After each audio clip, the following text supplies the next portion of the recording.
দীপু হত্যার ঘটনায় বাংলাদেশ সরকারের বিরুদ্ধে একের পর এক উস্কানিমূলক বক্তব্য দিয়ে যাচ্ছে বিজেপি সহ হিন্দুত্ববাদী সংগঠনগুলো, যাদের নেতৃত্ব দিচ্ছেন পশ্চিমবঙ্গের বিরোধী দলীয় নেতা ও বিজেপির এমপি শুভেন্দু অধিকারী। তবে এবার উস্কানিমূলক বক্তব্যের মধ্যে সীমাবদ্ধ নেই বিজেপির এই নেতা। এবার সরাসরি বাংলাদেশ হাই কমিশনে হামলার হুমকি দিয়েছেন।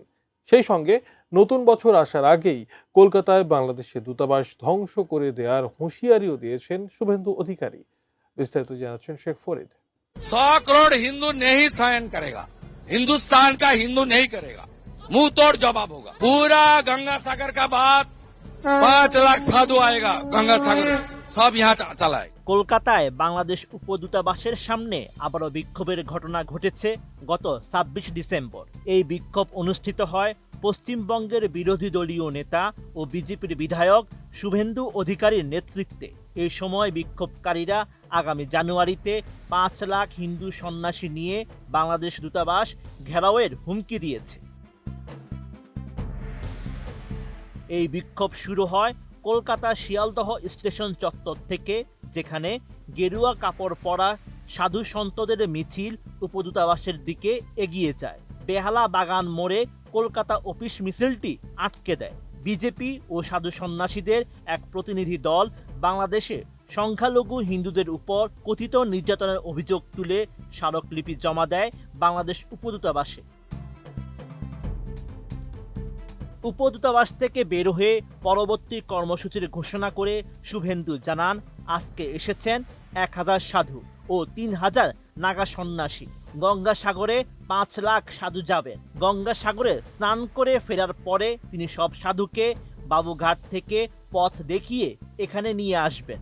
আমরা আজকে এখানে জানতে এসেছিলাম দীপু চন্দ্র দাসের অপরাধ কি। সম্পূর্ণভাবে ধর্মীয় স্লোগান দিয়ে বাংলাদেশকে হিন্দু শূন্য করার জন্য তাকে মেরেছে এবং পুলিশের হেফাজত থেকে ওই জিহাদি জঙ্গিদের হাতে তুলে দেওয়া হয়েছে, আদমরা করে পুড়িয়ে দিয়েছে। আর আজকে ১,০০০ সাধু এসেছেন, ৩০০ নাগা সন্ন্যাসী। গঙ্গাসাগরে ৫ লাখ সাধু যাবেন।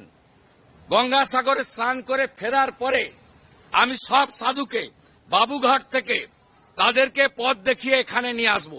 কলকাতা পুলিশের কত ক্ষমতা আছে মনোজ বার্মার ওই দিন দেখা হবে।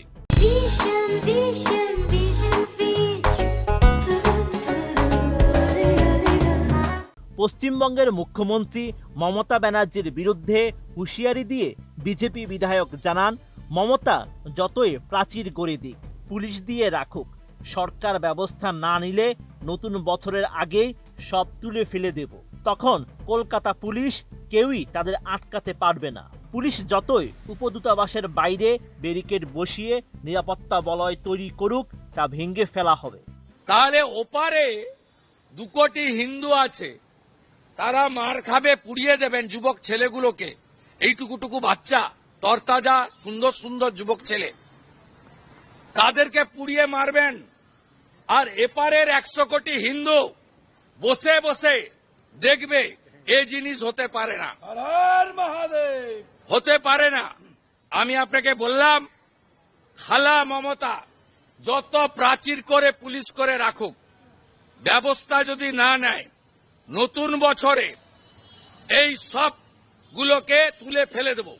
যেমন যুব ভারতীতে মেসির দিন যুবকদের, ইয়াং জেনারেশনের তারা দেখেছে, রাজীব কুমাররা ছুটে পালিয়েছে, আমরা এখানে দেখিয়ে দেব বলে গেলাম। এর আগে গত ২৩ ডিসেম্বর বাংলাদেশের উপদূতাবাসের সামনে বিক্ষোভ করে বিশ্ব হিন্দু পরিষদ ও হিন্দু জাগরণ মঞ্চ সহ একাধিক সংগঠন। বিক্ষোভকে কেন্দ্র করে সেখানে বিশৃঙ্খলা সৃষ্টি হলে ১৯ জনকে গ্রেপ্তার করা হয়। তার মধ্যে ৭ জন নারীকে আগেই জামিন দিয়েছিল আদালত।